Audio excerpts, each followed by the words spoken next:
آج کے یہ سب حرامیوں کو پوچھ لینا چاہیے اپنی ماں سے جا کر کے، جو حضور کی شان میں بھونکتے ہیں، گالیاں دیتے ہیں، ان کو پوچھ لینا چاہیے اپنی ماں سے جا کر کے۔ یہ قرآن کا اصول میں بتا رہا ہوں، اس میں مجھے کوئی جھجک نہیں ہے۔ سورہ قلم میں اللہ تعالیٰ نے ایک شخص کی مذمت میں 10 برائیاں گنائی ہیں، ولید بن مغیرہ۔ السلام علیکم، ہم آپ کے لیے لے کر آئے ہیں مفتی صاحب کا بیان، سنے گا تو انشاءاللہ نفع ہوئے گا۔ چلتے بیان کی طرف۔ اس نے حضور صلی اللہ علیہ وسلم کی گستاخی کی تھی، حضور کو برا بھلا کہتا تھا، گالیاں دیتا تھا، تو حضور اکرم صلی اللہ تعالیٰ علیہ وسلم کو اس کی باتیں بری لگیں، شاق گزری، تو اللہ تعالیٰ نے آیتیں نازل فرمائی اس کے حق میں، جو آیتیں ہیں فَلَا تُطِعِ الْمُكَذِّبِينَ، جھٹلانے والوں کی پیروی نہ کریں اے میرے رسول، ان کی مت سنیں آپ۔ وَدُّوا لَوْ تُدْهِنُ فَيُدْهِنُونَ وَلَا تُطِعْ كُلَّ حَلَّافٍ مَّهِينٍ، کثرت سے قسم کھانے والا جھوٹا آدمی۔ اور کئی برائیاں اللہ تعالیٰ نے گنائی، اس میں ایک برائی تھی عُتُلٍ بَعْدَ ذَلِكَ زَنِيمٍ، یہ زنا سے پیدا ہوا آدمی، اس کا نسب نہیں ہے، ولید بن مغیرہ کے بارے میں۔ جب یہ آیتیں اتری تو اس کو لوگوں نے بتایا کہ تیرے متعلق تو قرآن میں خرابیاں آ گئی، تیری برائیاں گنائیں، تو غور سے سنا اس نے آیتیں، اور اس کے بعد پھر کہا کہ 9 تو میں جانتا ہوں ہے میرے اندر، یہ جو ہے 9 تو مجھے معلوم ہے، یہ 10ویں کہ میں زنا سے پیدا ہوا ہوں، یہ کیسے؟ میں تو میرے باپ کا بیٹا ہوں۔ دوڑتا ہوا پھر آیا اپنے گھر میں، اپنی ماں کو گرا دیا زمین پر اور چڑھ کے بیٹھ گیا اس کے سینے پہ، کہا سچ سچ بتا میں کس کا بیٹا ہوں۔ آج کے یہ سب حرامیوں کو پوچھ لینا چاہیے اپنی ماں سے جا کر کے، جو حضور کی شان میں بھونکتے ہیں، گالیاں دیتے ہیں، ان کو پوچھ لینا چاہیے اپنی ماں سے جا کر کے۔ یہ قرآن کا اصول میں بتا رہا ہوں، اس میں مجھے کوئی جھجک نہیں ہے۔ اور اپنی ماں کو گرا کر کے سینے پر چڑھ کر بیٹھ کر پوچھنے لگا بتا۔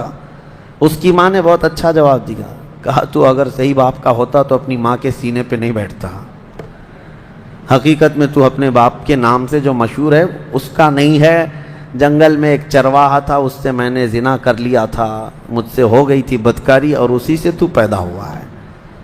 ولید بن مغیرہ اٹھ گیا اور کہا 10ویں بھی کمپلیٹ ہو گئی، 9 تو تھی اندر، 10ویں برائی بھی کمپلیٹ ہو گئی۔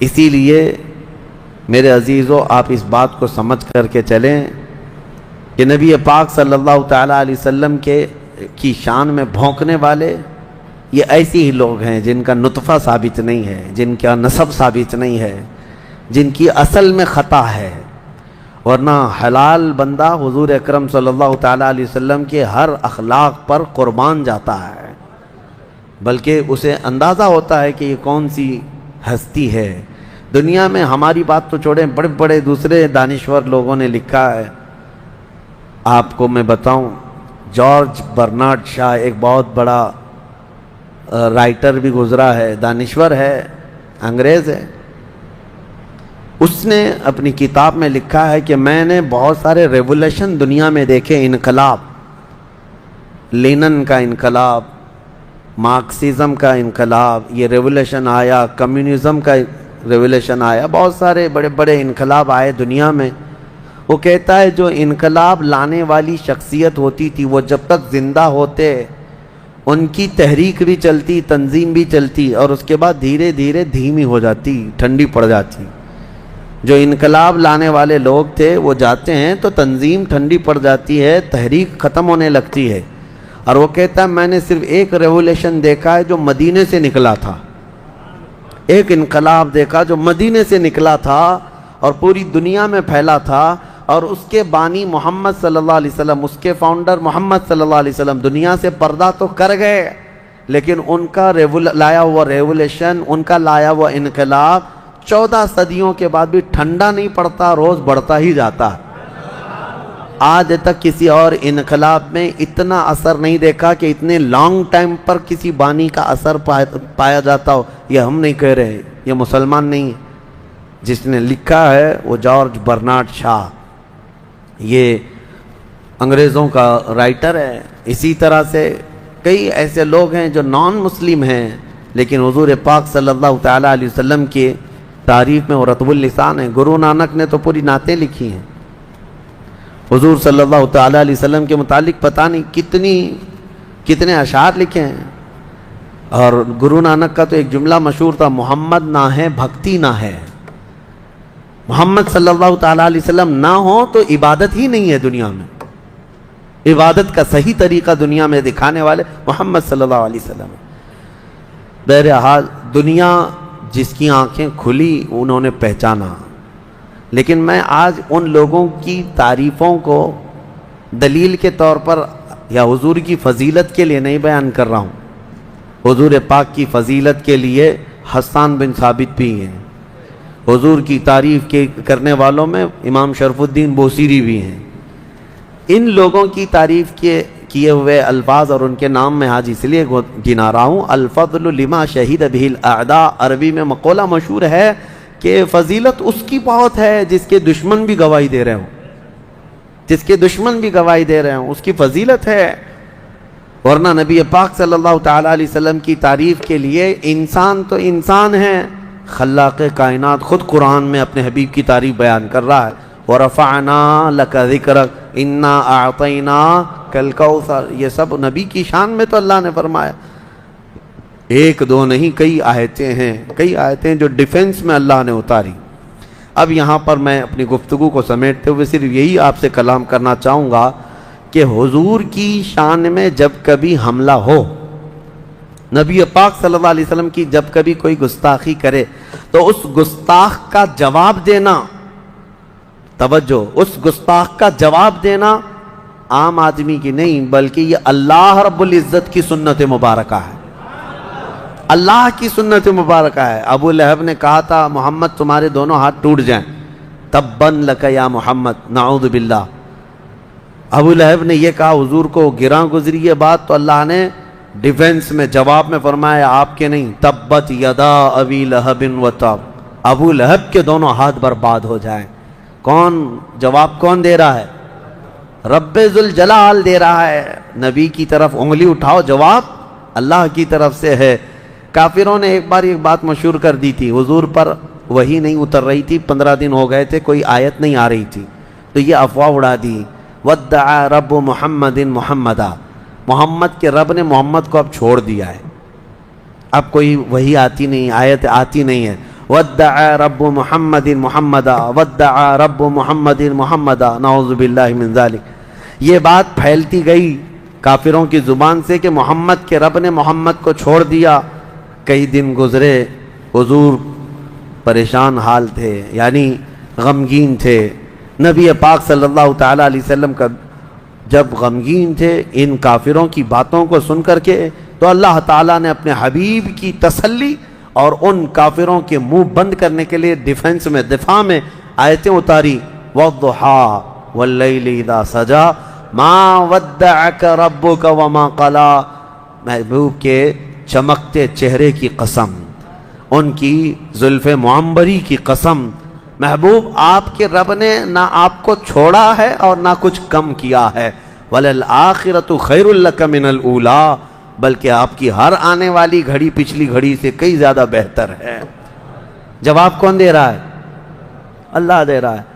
ابو لہب نے کہا تھا جب حضرت حضور صلی اللہ تعالیٰ علیہ وسلم کے بیٹے حضرت ابراہیم کا انتقال، حضور کی 3 بیٹے بچپن میں انتقال کر گئے، 2 تو پہلے انتقال کیے تھے، تیسرے مدینے میں حضرت ابراہیم یہ انتقال کر گئے، تو اب بیٹے بچے ہی نہیں.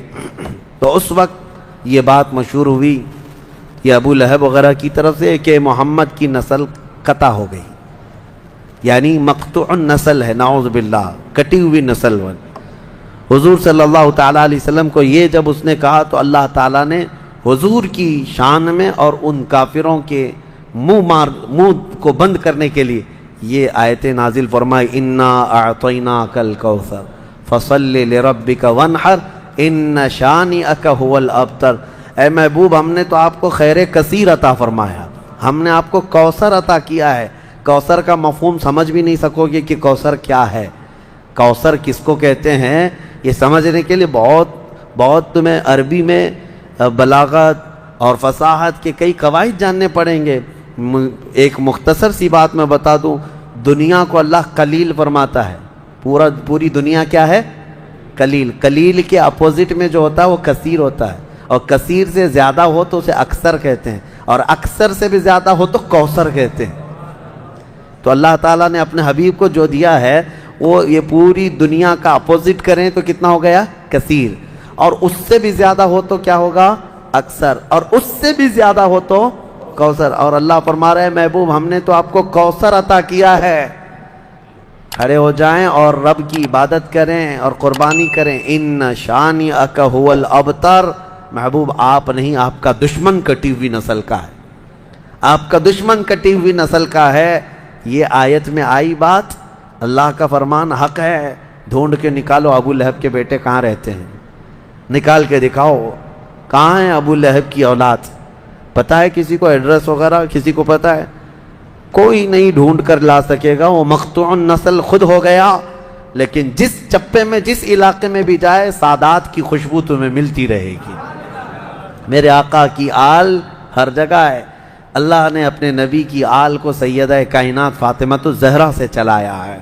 تو سید زادے جتنے بھی ہیں دنیا میں آج ہیں کہ نہیں ہیں؟ الحمدللہ. تو جو اعتراض حضور کی طرف کافر کرتے تھے تو جواب کون دیتا رہا؟ اللہ دیتا رہا. تو میں آپ کو کہہ رہا ہوں ناموس رسالت کی حفاظت اور رسول پاک صلی اللہ تعالیٰ علیہ وسلم کی عزت کی پہرے داری اور دشمنان رسول کو منہ توڑ جواب دینا, یہ اللہ کی سنت مبارکہ ہے.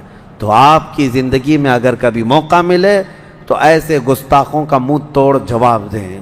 منہ توڑ نہیں, دانت توڑ بھی جواب دیں کہ نبی پاک صلی اللہ تعالیٰ علیہ وسلم کی شان میں بولنے کے لیے پھر دانت ہی نہ رہیں. وہ کیا بول رہا ہے بعد میں کسی کو سمجھ میں بھی نہ آئے.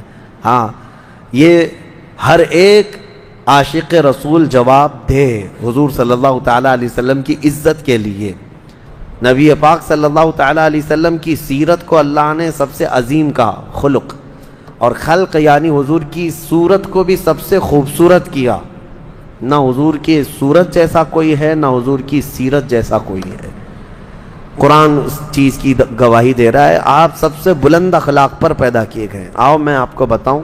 ام المومنین عائشہ صدیقہ رضی اللہ تعالیٰ عنہا سے پوچھا گیا ماں آپ بتائیں رسول اللہ صلی اللہ علیہ وسلم کے اخلاق کیسے تھے؟ حضرت عائشہ صدیقہ فرماتی ہیں کان خلقہ القرآن. ان کے اخلاق تو پورا قرآن ہے. حضور صلی اللہ علیہ وسلم کے اخلاق قرآن ہے. حضرت عائشہ فرماتی ہیں قرآن حضور کے اخلاق ہیں پورے ہیں. میں یہ کہتا ہوں اپنے تو اپنے غیر بھی اس بات سے متاثر ہیں کہ نبی پاک صلی اللہ علیہ وسلم کے اخلاق کوئی بناوٹی اخلاق نہیں تھے. آپ کے کردار, آپ کا کیریکٹر جو ہے وہ کوئی تکلف سے تصنع سے آنے والا نہیں تھا. یہ نیچرلی اللہ تعالیٰ نے اس اعلیٰ اخلاق پر آپ کو پیدا کیا تھا, بلند اخلاق پر آپ کو پیدا کیا تھا. آپ عربوں میں جو حضور کے جانی دشمن تھے ان سے بھی اگر کوئی چیز پوچھ لیں بتا دیں گے. اس زمانے کے جو مکہ کے کفار جو جان کے درپے تھے, تلواریں سونتے کھڑے رہتے تھے کہ قتل کر دیں, لیکن ان سے پوچھیں کیا محمد صلی اللہ تعالیٰ علیہ وسلم کے اخلاق کیا ہیں تو وہ کہتے ہیں ہماری دشمنی اپنی جگہ پر, لیکن آج تک ہم نے کبھی ان کو جھوٹ بولتے نہیں سنا, نہ کبھی امانت میں خیانت کیا, نہ کسی کو فحش بات کرتے ہوئے دیکھا, نہ کسی کو گالی دیا, نہ کبھی وعدہ خلافی کیا, نہ کسی کو ترچھی نگاہ سے دیکھا, نہ کسی کے ساتھ ظلم کیا. یہ حضور کے اخلاق ہیں. نبی پاک صلی اللہ علیہ وسلم نے امت کو یہ تعلیم دی من لم یؤخر کبیرنا ومن لم یرحم صغیرنا ومن لم یؤخر کبیرنا فلیس منا. جو ہمارے چھوٹوں پر رحم نہیں کرتا اور بڑوں کی عزت نہیں کرتا وہ ہم میں سے نہیں ہے. یہ اخلاق نہیں ہے تو اور کیا ہے؟ یہ اعلیٰ کردار ہیں نبی پاک صلی اللہ علیہ وسلم کے. حضرت سلمان فارسی رضی اللہ تعالیٰ عنہ ایک بار استنجا کے لیے بیٹھے ہوئے تھے. یہودی دیکھ کر کے مذاق اڑا رہے تھے. حضرت سلمان فارسی رضی اللہ تعالیٰ عنہ ڈھیلا استعمال فرما رہے تھے اپنے استنجا کو سکھانے کے لیے. یہودی کہنے لگے یہ کیا طریقہ ہے؟ تو حضرت سلمان فارسی نے کہا کہ ہاں ہمیں رسول اللہ صلی اللہ علیہ وسلم نے اس بات کی تعلیم دی ہے کہ استنجا کو ہم یا تو ڈھیلے سے, پتھر سے یا پانی سے سکھا لیں, دھو لیں. یہودی ہنسنے لگے, ٹھٹا مار کر کے کہنے لگے اچھا تمہارے رسول کے پاس تم استنجا کے مسئلے بھی وہ بتا دیتے ہیں. یعنی یہ مسئلے ایسے ہیں جس کو وہ سمجھتے ہیں کہ آئے بھائی اس کو بتانا. حضرت سلمان فارسی رضی اللہ تعالیٰ عنہ نے فرمایا ہاں قسم ہے اس رب کی جس نے میرے رسول کو حق کے ساتھ بھیجا، انہوں نے ہماری زندگی کے کسی بھی مسئلے کو چھپایا نہیں، ہر چیز ہمیں بتا کر واضح ہدایت عطا فرمائی ہے. اور اسلام ہے جو کسی مسئلے کو چھپاتا نہیں اور نہ ہی اس میں کوئی شرم و حیا کی بات ہے. غلط کاریوں میں پڑھنے سے تو بہتر ہے کہ مسئلے کی حقیقت معلوم ہو جائے لوگوں کو. میں آج بھی یہ کہتا ہوں کہ مردوں کے لیے مخصوص مسائل، عورتوں کے لیے مخصوص مسائل دوسرے قوموں میں ڈھونڈ کر کے لا کر کے دکھا دیں. حیض کے مسائل، نفاس کے مسائل، استحاضہ کے مسائل یہ عورتوں کے پرسنل مسائل ہوا کرتے ہیں، لیکن شریعت نے اس کو واضح طریقے سے بیان کیا ہے، پورا بیان کر کے رکھا ہے کہ کہیں کوئی انجانے میں گمراہ نہ ہو جائے اور کچھ کا کچھ نہ کرے. یہ اعلیٰ اخلاق پر آیا ہوا دین ہے، نبی پاک صلی اللہ تعالیٰ علیہ وسلم کے اخلاق. لیکن افسوس یہ ہے کہ ان کی قوم، ان کی امت آج بد اخلاق ہو رہی ہے. افسوس اس بات کا ہے، المیہ اس بات کا ہے کہ نبی پاک صلی اللہ تعالیٰ علیہ وسلم کے جو نام لیوا ہیں یہ ان کے اخلاق کی بجائے کسی اور کے اخلاق کے پیچھے پڑ گئے. ابھی پرسنالٹی ڈیولپمنٹ کے لیے اور اچھے عمدہ کیریکٹر سیکھنے کے لیے لوگ جو ہے کلاسز جوائن کرتے ہیں. وہاں کلاسز میں سکھائے جاتے ہیں کہ تمہیں کس طرح لوگوں سے ملنا چاہیے، ہینڈ شیک کیسے کرنی چاہیے، بیٹھیں تو کیسے بیٹھیں، کھانے کے وقت کتنے چمچ ہونا چاہیے، ہاتھ کیسے رکھنی چاہیے، یہ سب آج سکھایا جا رہا ہے. لیکن مجھے افسوس اس بات کا ہے کہ ہمارے بچے ان لوگوں سے اخلاق سیکھنے جا رہے ہیں جن کو پیشاب کا طریقہ بھی نہیں معلوم. ہاں کھڑے ہو کر کے پیشاب کر کے آ جاتے ہیں اور یہاں اخلاق سکھا رہے ہوتے ہیں، اخلاق سکھا رہے ہیں اور لوگوں کو یہ بتا رہے ہیں کہ ایک اچھے کیریکٹر، گڈ مینرز، پتہ نہیں کیا کیا الفاظ دے کر کے. مجھے افسوس اس قوم پر ہے کہ جس کے لیے قرآن کہہ رہا ہے وَإِنَّكَ لَعَلَىٰ خُلُقٍ عَظِيمٍ، محبوب ہم آپ کو سب سے بلند اخلاق پر بنائے ہیں. کاش تم دیکھ لیے ہوتے نبی پاک صلی اللہ علیہ وسلم کے اخلاق کو. اسی میں عزت ہے میرے عزیزو، اسی میں عزت ہے. کچھ لوگوں نے آج ایسا سمجھ لیا ہے کہ حضور کے اخلاق، حضور کے کردار بہت پرانے ہو گئے. اس زمانے کے اگر طور طریقوں پر ہم چلیں گے تو پتہ نہیں اب نئی دنیا میں ہم کو کیا سمجھیں گے، ملا بولیں گے، مولوی بولیں گے. یہ تمہاری خام خیالی ہے، شیطانی وسوسہ ہے تمہارا. ہر زمانے میں میرے مصطفیٰ کے اخلاق اعلیٰ ہیں، لیکن بس اس کو سینے سے لگانے والا ہونا چاہیے. وہ جہاں جائے، ہم نے آج دیکھا ہے کہ افغان کے وہ مولوی لوگ، ان کی پگڑیاں، ان کے کرتے پیجامے ہیں، لیکن ہم نے یہ بھی دیکھا کہ وقت کا سپر پاور بھی گھٹنے ٹیک کر ان سے مذاکرات کرنے پر مجبور ہے. ہاں وہ افغان کے مولوی لوگ کہیں یہ نہیں کہ امریکہ سے، رشیا سے مذاکرات کرنا ہے، ڈائلاگ ہے تو تھوڑا سوٹ بوٹ پہن کر کے جاتے ہیں. نہیں، وہ اپنے اسی پرانے لباس میں ہی جاتے ہیں. یہ اچھی شناخت لے کر جاتے ہیں، اپنی آئیڈینٹیٹی لے کر کے جاتے ہیں. میاں جب دنیا اپنی شناخت کے ساتھ آتی ہے تو ہم اپنی شناخت کے ساتھ کیوں نہ جائیں؟ آج انگریز ننگے گھوم کر کے فخر کرتے ہیں، تم اپنے نبی کے اخلاق پر کیوں نہیں فخر کر سکتے؟ اور نوجوانوں کو میں ایک جملہ کہتا ہوں، آج لوگ چوٹی رکھ کر کے شرماتے نہیں، تمہیں داڑھی رکھنے میں کیوں شرم آئے؟ چوٹی والوں کو شرم نہیں آتی اور داڑھی والوں کو کیوں شرم آتی؟ داڑھی مرد کی شان ہے، نبی پاک صلی اللہ تعالیٰ علیہ وسلم کی وجاہت ہے یہ. اور آپ دیکھیں بہت سارے لوگوں کو ایسا لگتا ہے کہ نہیں، یہ زمانے کے تقاضوں کے اعتبار سے نہیں، یہ دنیا نے تمہیں اس طرح دماغ میں بٹھا رکھا ہے، یہ میڈیا، یہ فیشن، انہوں نے اس طرح بنا رکھا ہے کہ نہیں تمہیں عورت بن کے رہنا ہے، عورتوں کو مرد بن کر کے رہنا ہے. انہوں نے الٹ کر کے رکھا ہے دجالی نظام لانے کے لیے. اور مردوں کو یہ سوچنا بھی چاہیے. میں اس لیے کہہ رہا ہوں کہ میرے مصطفیٰ کریم صلی اللہ تعالیٰ علیہ وسلم کے اخلاق میں سے ہے. کسی بھی صحابہ اکرام کی زندگی دیکھو، اولیاء اکرام کی زندگی دیکھو، وہ حضور اکرم صلی اللہ علیہ وسلم کی ان اخلاق کے پیچھے چلے، انہوں نے عزت پائی. کچھ تو رکھتے داڑھی، اور یہ داڑھی بھی بڑی ضدی ہے، بڑی ضدی ہے، بیچارہ صاف کر کر کے داڑھی کو بولتا ہے نہیں میں مرد نہیں ہوں، وہ بار بار اگ کر کے بتاتی ہے نہیں تو مرد ہی ہے، وہ پھر آتی ہے روزانہ اور پھر بولتی ہے نہیں تم مرد ہو بھائی، اور یہ اس کے ساتھ لڑتا ہی رہتا ہے، لڑتا ہی رہتا ہے۔ بس یہ ہے کہ چہرے پر اتنے ہوں کہ دور سے دیکھنے پر آپ کا چہرہ مردانہ نظر آئے، اتنی داڑھی تو رکھے، اتنی تو ہو کہ دور سے نظر آ جائے کہ اس کے چہرے پر بال ہیں۔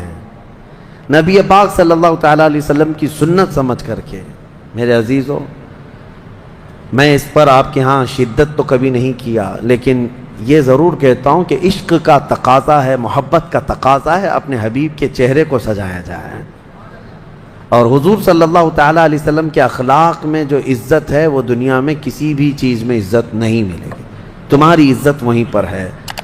رب تبارک و تعالیٰ نے فرمایا وَإِنَّكَ لَعَلَىٰ خُلُقٍ عَظِيمٍ، اے محبوب ہم نے آپ کو بلند اخلاق پر بنایا ہے، بلند اخلاق پر بنایا ہے۔ حضور اکرم صلی اللہ تعالیٰ علیہ وسلم کے لیے جو الفاظ حدیث میں آئے ہیں نا، جنہوں نے حضور سے ملاقات کی ہے، حضور ایسے ملتے تھے، یہاں تک کہ صحابہ اکرام فرماتے ہیں حضور صلی اللہ علیہ وسلم مصافحہ کرتے تو جب تک سامنے والا ہاتھ نہیں نکالتا حضور نہیں ہاتھ چھوڑتے تھے، وہ سامنے والا خود ہی ہاتھ چھوڑ لے تب حضور ہاتھ چھوڑتے، یہ نہیں کہ کھینچ لے۔ آج ہم سے بھی یہ نہیں چیز ہو سکتی، کثرت سے لوگ مصافحے کے لیے آتے ہیں، ہم مصافحہ کرتے رہتے ہیں، اتنا وقت ہی نہیں ہوتا، لیکن مصطفیٰ کریم کے ان اخلاق کو دیکھیں۔ کوئی آتا حضور کے ہاتھ کو پکڑتا تو حضور پاک صلی اللہ تعالیٰ علیہ وسلم ہر ایک کو وہ عزت دیتے تھے کہ سامنے والے کو یہ لگتا میں ہی سب سے اہم ہوں، حضور کی بارگاہ میں ہی سب سے اہم ہوں، ہر ایک یہی سمجھتا۔ نبی پاک صلی اللہ تعالیٰ علیہ وسلم جب کسی سے بات فرماتے تو اس کی طرف پوری توجہ فرماتے، اور یہاں تک کہ وہ کوئی ایک بات کو بار بار ریپیٹ کرتا ہے، دہراتا ہے، تو حضور اس کے ہر بار جواب بھی دیتے تھے۔ اللہ کے حبیب صلی اللہ تعالیٰ علیہ وسلم نے کبھی بھری محفل میں کسی کو ذلیل نہیں کیا، حتیٰ کہ جنگ بدر کے موقع پر صفیں لگا رہے تھے تو ایک صحابی ان تھوڑا سا آگے آ گئے تھے، ان کا پیٹ باہر تھا صف سے آگے، حضور نے اپنی چھڑی سے ان کو پیچھے کیا، پیچھے جاؤ، صف میں برابر ہو جاؤ، تو انہوں نے کہا کہ میں بدلہ لے لوں گا، آپ نے چھڑی ماری ہے مجھ کو۔ نبی پاک صلی اللہ علیہ وسلم نے منع نہیں فرمایا، کہا کہ ٹھیک ہے آ جاؤ، چھڑی ان کے ہاتھ میں دی، صحابہ دیکھ رہے تھے، کہا اس صحابی نے کہ میں تو کپڑا اوپر نہیں تھا میرے جسم پر، آپ تو کرتا پہنے ہوئے ہیں، آپ بھی اپنا کرتا اٹھا دیجئے۔ نبی پاک صلی اللہ علیہ وسلم نے اپنا جبہ اٹھایا، وہ صحابی بڑھ کر مہر نبوت کو بوسا دیتے ہیں، اور اس کے بعد حضور صلی اللہ تعالیٰ علیہ وسلم کو اتنا محبت سے چوم لیا، اس کے بعد کہتے میرا بدلہ ہو گیا۔ حضور نے پوچھا تم ایسا کیوں کر رہے ہو، ایسا کیوں کیا تم نے؟ وہ صحابی کہتے ہیں اس لیے کہ جنگ کے میدان میں ہوں اور جان ہتھیلی پر لے کر کے ہوں، کیا پتا کہ واپس اس میدان سے میں باہر نکل پاؤں یا نہیں، میں نے یہ سوچا اس دنیا سے جانے سے پہلے آپ کے جسم سے مس ہو جاؤں تاکہ اس برکت سے جہنم کی آگ حرام ہو جائے۔ نبی پاک صلی اللہ علیہ وسلم نے مسکرایا، حضور نے اخلاقی طور پر اپنے آپ کو بدلے کے لیے تک پیش کر دیا، بدلے کے لیے پیش کر دیا۔ کھانے کے آداب اور طریقے میرے مصطفیٰ نے سکھائے، استنجا کے طریقے حضور نے سکھائے، برتن میں بیٹھو تو کس طرح سے کھاؤ، جب مختلف قسم کے کھانے ہوں یا ایک ہی قسم کا کھانا ہو تو آدمی کو اپنے سامنے سے کھانا چاہیے۔ کبھی یہ بھی حدیث ہے، طویل حدیثیں ہیں کہ کوئی ادھر سے ہاتھ اٹھا کر ڈال رہا ہے، ادھر سے ہاتھ، میرے آقا صلی اللہ علیہ وسلم نے منع فرمایا۔ مختلف قسم کے کھانے ہوں الگ الگ تو الگ الگ جگہ سے اٹھا کے کھائیں، لیکن ایک ہی کھانا رکھا ہو تو ایک ہی جگہ سے آدمی ہاتھ اٹھا کر کھائے۔ بیٹھنے کا طریقہ حضور نے بتایا کہ کھانے پر کس طرح بیٹھے، استنجا میں بیٹھنے کے طریقے بھی حضور نے بتایا، یہ جسمانی اعتبار سے بھی تمہارے لیے کتنے مفید ہیں۔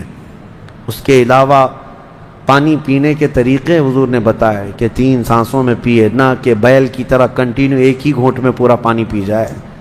حکمتیں ہیں حضور صلی اللہ تعالیٰ علیہ وسلم کے ان اخلاق میں، بڑی حکمتیں ہیں۔ سونے کے آداب بتائے، کس طرح سے لیٹنا ہے۔ یہ آج کون تربیت دیتا ہے؟ کون بتاتا؟ ایک ایک چیز بچپن سے لے کر کے بڑھاپے تک ہر مرحلے میں اللہ کے نبی صلی اللہ تعالیٰ علیہ وسلم نے بہترین اخلاق دیے ہیں، بہترین اخلاق دیے، اور لوگوں کو یہاں تک کہ حضور صلی اللہ تعالیٰ علیہ وسلم حسنین کریمین کو ایک بار گود میں لیے چوم رہے تھے، بوسہ دے رہے تھے۔ کبھی کبھار حضور صلی اللہ تعالیٰ علیہ وسلم ان کے لبوں کو چومتے تھے اور ان کی گردن کو سونگھتے تھے۔ تو ایک صحابی تھے، انہوں نے کہا یا رسول اللہ صلی اللہ علیہ وسلم آپ بچوں کو چومتے بھی ہیں، یعنی بوسہ دیتے ہیں؟ تو حضور صلی اللہ تعالیٰ علیہ وسلم نے فرمایا یہ رحمت کا ایک حصہ ہے جو اللہ نے عطا کیا ہے۔ تو انہوں نے کہا میرے تو کتنے بچے 8 10 یا کچھ، انہوں نے کہا میں نے کبھی آج تک بچوں کو چوما ہی نہیں۔ کہا حضور اکرم صلی اللہ تعالیٰ علیہ وسلم نے کہ بچوں کو یہ پیار کرو، یہ بوسہ دینا یا ان کو قریب کرنا یہ حضور کی سنتوں میں سے ہے۔ پہلے عرب لوگ اس کو عیب سمجھتے تھے کہ بچوں کو کیسے اٹھائیں گے، یہ سب کام عورتوں کا ہے۔ اللہ کے نبی صلی اللہ تعالیٰ علیہ وسلم نے بچوں کا پیار سکھایا ہے۔ جو باپ جتنا اسے وقت دے گا، جتنا پیار دے گا، جوانی میں بچہ اس کے لیے اتنا ہی خدمتگار بھی ہوگا، اتنا ہی خدمتگار ہوگا۔ بہت سارے میدان ہیں جس میں اللہ کے نبی صلی اللہ تعالیٰ علیہ وسلم نے اپنے اخلاق سکھائے ہیں، کیا کیا کہیں، بس یہی ہے جو اعلیٰ حضرت فاضل بریلوی نے فرمایا یا رسول اللہ تیرے خلق کو رب نے عظیم کیا، تیرے خلق کو رب نے جمیل کیا، کوئی تجھ سا ہوا ہے نہ ہوگا شہا، تیرے خالق حسن و ادا کی قسم۔ اللہ کریم ہم جب تک زندہ رہیں ہمیں حضور پاک کی عزت پر مر مٹنے کی توفیق عطا فرمائے۔ ہم نے یہی دعا کیا ہے جو زندگانی باقی یہ ارادہ کر لیا ہے یا رسول اللہ تیرے منکروں سے آقا میں مروں گا لڑتے لڑتے، تیرے منکروں سے آقا میں مروں گا لڑتے لڑتے۔ مولا کریم ہمیں آخری دم تک حضور کا وفادار بنا کر کے رکھے، حضور کے جلووں میں زندگی دے، حضور کے قدموں میں موت عطا فرمائے۔ وآخر دعوانا ان الحمدللہ رب العالمین۔ طیبہ طاہرہ عائشہ صدیقہ رضی اللہ تعالیٰ عنہ میرے آقا کی رفیقہ حیات بلکہ وہ محبوبہ رسول تھیں۔ ان پر ایک الزام لگایا تھا منافقین نے، اس کا دفاع کیا میرا مولا، اور آیت نازل فرمایا شان عائشہ میں، صدیقہ طاہرہ کی شان میں آیت نازل ہوئی۔ ہوا یہ تھا کہ ایک جنگ سے حضور واپس آ رہے تھے، جنگ غزوہ بنو مصطلق، وہاں سے واپسی میں حضرت عائشہ بھی اس سفر میں حضور کے ساتھ تھیں۔ رات کا وقت تھا، ایک جگہ قافلہ رک گیا، قافلہ رک گیا تو قافلہ جب رکتا تھا تو اونٹ کے اوپر جو کجاوا ایک جو ہے حجرے کی طرح بنا دیا جاتا، جھونپڑی بنا دی جاتی تھی جو ام المومنین کے لیے ہوتی تھی، حضور کی ازواج مطہرات پردے میں جاتی تھی، وہ اٹھا کر کے زمین پر رکھ دیا۔ حضرت عائشہ کی عمر بھی چھوٹی تھی، کم عمر کی تھی، تو وہ بڑی ہلکی بھی تھیں، جو صحابہ اٹھاتے تھے اٹھا کر کے رکھ دیتے تھے۔ رات کا وقت تھا اور وہ وہاں پر سو گئیں، کجاوے سے باہر نکل کر کے سوئی۔ پھر ہوا یہ کہ قافلہ چل پڑا، حضرت عائشہ صدیقہ وہیں رہ گئیں۔ وہ کجاوا اٹھا کر کے جو صحابہ تھے انہوں نے اونٹ پر رکھ دیا، اور یہ سوچا کہ اس میں ام المومنین ہیں، سو رہی ہوں گی، اٹھا کر کے اونٹ پر رکھ دیا، باندھ دیا اور اونٹ چل پڑا، جبکہ ام المومنین کہیں اور سوئی ہوئی تھی۔ یہ رہ گئی بات۔ اب قافلہ مدینے کی طرف رواں دواں تھا، پیچھے سے قانون یہ تھا قافلے میں ایک صحابی بہت پیچھے چلتے تھے کہ قافلے سے چھوٹا ہوا کوئی سامان ہو تو وہ اٹھا کر کے لے کے آ جاتے تھے، کسی کا کچھ بھی رہ جاتا تو وہ حضرت صفوان ایک صحابی تھے، وہ پیچھے چلے آ رہے تھے، انہوں نے دیکھا ام المومنین عائشہ صدیقہ اکیلی تھیں، انہوں نے دیکھتے ہی کہا یہ کیا ہے، انا للہ و انا الیہ راجعون، کیا ہوا ہے؟ انہوں نے اپنا چہرہ پھیر لیا اور ام المومنین نے پردہ کر لیا۔ ام المومنین کہنے لگیں کہ قافلہ چلا گیا اور میں رہ گئی، نیند میں تھی۔ انہوں نے کہا ان کے ساتھ جو اونٹنی تھی اس پر ام المومنین کو سوار کیا اور نکیل پکڑ کر کے چلتے رہے۔ اب جب مدینے آئے تو بدمعاش قسم کے اوباش قسم کے ذلیل منافقین نے ام المومنین پر یہ تہمت لگانا شروع کیا کہ محمد رسول اللہ کی بیوی کسی اور مرد کے ساتھ چلی گئی تھی، نعوذ باللہ۔ حضرت عائشہ ان کے ساتھ چلی گئی تھی، قافلے سے الگ آئی ہیں، یہ بہت بھدا الزام۔ اسی کے متعلق قرآن میں آج ہم نے جو سورہ نور پڑھا ہے نا، اس میں ایک آیت ہے والذین یرمون المحصنات ثم لم یأتوا باربعۃ شہداء فجلدوہم 80 جلدہ۔ اللہ فرماتا ہے جو مومنہ عورتوں پر الزام لگاتے ہیں، تہمت لگاتے ہیں، اور اگر 4 گواہ نہیں لا پائیں گے تو حکم شرع یہ ہے کہ 80 کوڑے مارو ایسے آدمی کو جو تہمت لگایا۔ اور پھر فرمایا کہ زندگی بھر پھر کبھی اس کی گواہی قبول نہیں کی جائے گی، وہ مردود الشہادہ ہے، اس کی کوئی گواہی نہیں قبول کی جائے گی جو تہمت لگاتا ہے۔ اب سنو، جب عائشہ صدیقہ رضی اللہ تعالیٰ عنہ مدینے آ گئیں تو یہ باتیں پھیلنے لگ گئیں اور بہت پھیل گئیں۔ نبی پاک صلی اللہ علیہ وسلم کو بتایا گیا کہ ایسی ایسی باتیں آپ کی زوجہ کے متعلق ہیں۔ حضور پاک صلی اللہ علیہ وسلم حضرت عائشہ کے پاس آئے، پوچھے عائشہ یہ کیا میں سن رہا ہوں؟ حضرت عائشہ صدیقہ رضی اللہ تعالیٰ عنہ رونے لگ گئیں۔ بڑا پیار کرتے تھے میرے آقا ان سے، اور وہ بھی بہت محبت کرتی تھی۔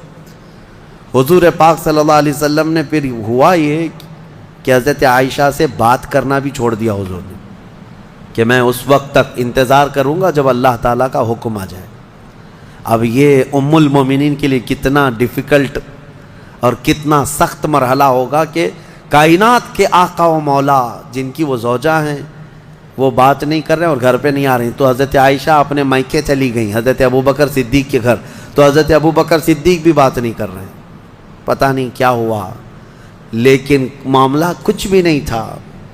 آج کے منافقین بھی اس واقعے کو اٹھاتے ہیں اور کیا کہتے ہیں رسول اللہ کو علم غیب نہیں تھا۔ اگر غیب کا علم ہوتا تو اتنے دن تک حضور اپنی بیوی کے متعلق تھوڑی نہ خاموش رہتے۔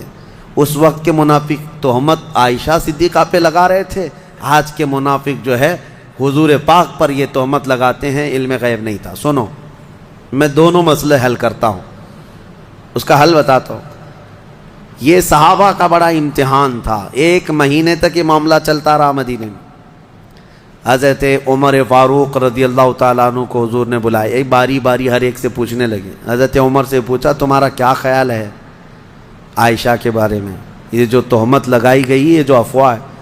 حضرت عمر نے کیا ایمان کا جواب دیا، کہتے ہیں یا رسول اللہ صلی اللہ علیہ وسلم، رب ذوالجلال آپ کے جسم پر مکھی بیٹھنے نہیں دیتا، اگر عائشہ ناپاک ہوتی تو آپ کے گھر کے لیے کیسے قبول کرتا؟ نکاح تو اللہ نے فرمایا آپ کا، اور کوئی ناپاک عورت آپ کی اہل میں آ کیسے سکتی ہے؟ وہ اہل بیت ہے۔ یہ حضرت عمر کا جواب تھا۔ سیدنا عثمان ابن عفان نے بھی ایسا ہی عشق کا جواب دیا، کہا کہ جس کا سایہ زمین پر نہیں پڑتا اس کی بیوی بدکار کیسے ہو سکتی؟ اللہ تبارک و تعالیٰ نے محفوظ رکھا۔ اب جو خواتین صحابیات تھیں ان کو بھی حضور بلانے لگے، پوچھنے لگے عائشہ کے بارے میں کیا خیال۔ یہ در حقیقت ہے کہ امتحان چل رہا تھا۔ وہاں جو منافق تھے وہ تو کہنے لگے، جب منافق کون تھے؟ ظاہر وہ مسلمان ہی تھے، حضور کے پیچھے نماز پڑھتے تھے، بڑی بڑی باتیں کرتے تھے، لیکن اندر کیا تھا وہ کیا ہے؟ جب حضور ان سے پوچھتے آپ کا کیا خیال ہے، آپ کا کیا خیال، کہتے کیا بتائیں، لوگ تو ایسا کہہ رہے ہیں، پتہ نہیں، ہو سکتا ہے بہک گئی ہوں گی، کچھ ہو گیا ہوگا۔ یہ منافقین کے جوابات تھے، یہ منافقین کے جوابات۔ ایسے بہت سارے لوگ ہیں، ہم کو تو نہیں معلوم لوگ، لیکن لوگ کہہ رہے ہیں ایسا ہوگا۔ یہ جلانے والا جواب ہوتا ہے، آج بھی ہوتے ہیں اس طرح کے جوابات، ان کو کانفیڈنس کے ساتھ کہنا نہیں ہوتا ہے۔ اب جو خواتین تھیں ان سے پوچھا گیا تو وہ تو کہنے لگی یا رسول اللہ صلی اللہ علیہ وسلم، عائشہ اتنی چھوٹی ہے کہ وہ آٹا گوندتے گوندتے سو جاتی ہے، روٹی کب پکتی ہے اسے پتہ نہیں ہوتی، تو یہ اونگ آ گئی ہوگی، سو گئی ہوگی، اور اس کا میلان کبھی کسی مرد کی طرف ہم نے نہیں دیکھا۔ کھیلنے والی خاتون ہے حضرت عائشہ۔ نبی پاک صلی اللہ تعالیٰ علیہ وسلم نے یہ سب سے پوچھا، اس کے بعد مہینہ بھر گزرنے کو تھا، آیتیں نازل ہو گئی۔ سورہ نور میں اللہ تعالیٰ نے پوری برات ظاہر فرمائی، ارشاد فرمایا بے شک وہ لوگ جو الزام لگاتے ہیں بغیر کسی سبب کے وہ بڑے ظالم ہیں۔ ماں عائشہ صدیقہ کی برات میں جب آیت نازل ہوئی، حضور آئے حضرت عائشہ کے گھر، حضرت ابوبکر صدیق کو بتا دیا تھا کہ آیت عائشہ کی برات میں صفائی میں نازل ہو گئی ہے، تو پھر حضرت ابوبکر بھی دوڑے دوڑے عائشہ صدیقہ کو خبر دینے چلے گئے، اور جب حضرت عائشہ نے یہ خبر سن لی تو اس قدر اس دن خوشیوں سے پھولے نہ سما رہی تھی کہ نبی پاک صلی اللہ تعالیٰ علیہ وسلم جب گئے گھر تو وہ ان کی محبت کا معاملہ تھا. حضور ان سے بات کر رہے تھے تو حضرت عائشہ حضور کے سامنے نہیں آ رہی تھی. کہا نہیں میں پہلے آپ سے نہیں بات کروں گی, میں پہلے اس مولا کا سجدہ ادا کروں گی جس نے میری برت کا اظہار فرمایا. حضور پاک صلی اللہ تعالیٰ علیہ وسلم نے یہ نہیں فرمایا, یہ محبت میں انہوں نے کیا تھا, یہ ان کے جذبات تھے. حضور پاک صلی اللہ علیہ وسلم مسکراتے اور فرماتے عائشہ میں تجھے پہچانتا ہوں جب تو خوشی میں ہوتی ہے اور جب تو غصے میں ہوتی ہے, دونوں چیزیں میں پہچان لیتا ہوں. حضرت عائشہ کا معاملہ تھا اسے, تو وہ پوچھتی ہیں آپ کو کیسے پتہ چلتا ہے میں کب غصے میں ہوتی ہوں اور کب خوشی میں؟ تو حضور فرماتے ہیں جب تو خوشی میں ہوتی ہے تو قسم کھاتی ہے نا کسی بھی بات پر, تو کہتی ہیں وہ رب محمد, محمد کے رب کی قسم ایسا ہی تھا. اور جب غصے میں ہوتی ہے تو کہتی ہے وہ رب ابراہیم, ابراہیم علیہ السلام کے رب کی قسم ایسا ہی تھا. حضور فرماتے ہیں میں اچھی طرح سے جانتا ہوں کب تمہارا موڈ کیسا ہے. بہرحال ماں عائشہ صدیقہ رضی اللہ تعالی عنہا کے یعنی طہارت پر اللہ تعالیٰ نے آیتیں نازل فرمائی. جو دوسرا مسئلہ ہے وہ میں عرض کیے دیتا ہوں. آج کے جو منافق ہیں یہ جو کہتے ہیں حضور کو اگر علم غیب تھا تو اپنی بیوی کی برات پہلے ہی کیوں نہیں بیان کر دی؟ اتنے دن تک مدینے میں کنفیوژن کے شکار سب لوگ بھی تھے, کیوں ایسا رہا؟ یہ کہتے ہیں حضور کو علم غیب نہیں تھا. ان ظالموں کو یہ پتہ نہیں جو رسول مکہ میں مدینے میں بیٹھ کر مکہ کے تمام لوگوں کے احوال کی خبر دے رہے ہوں. لیکن کچھ معاملات ہوتے ہیں, کچھ معاملات ہوتے ہیں. امتحانات یوں ہی نہیں لیے جاتے. اگر آپ کے پاس سوال پرچہ آ گیا ایگزام میں اور بنایا کس نے ہے؟ بنایا کس نے ہے؟ آپ کے ٹیچر نے, جو پڑھانے والا ٹیچر نے بنایا. لیکن ایگزام لے کر کے آپ لکھنے کے لیے بیٹھے ہیں, ٹیچر ہی اگر آپ کی وہ گارڈنگ کے لیے آئے یا پھر وہ دیکھ بھال کے لیے آئے, نگرانی کے لیے, آپ پوچھ لینا اس سے ایک سوال, سر اس کا جواب بتا دو. کیا وہ ایگزام ہال میں بتائے گا؟ کہے گا نہیں میں معلوم نہیں ہے.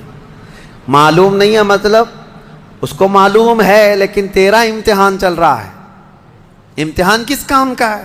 بنایا ہے پرچہ اسی نے, امتحان وہی لے رہا ہے, لیکن وہ کچھ سوالات کے جوابات نہیں دیتا تو اس کا مطلب یہ نہیں ہے کہ اس کو علم نہیں ہے.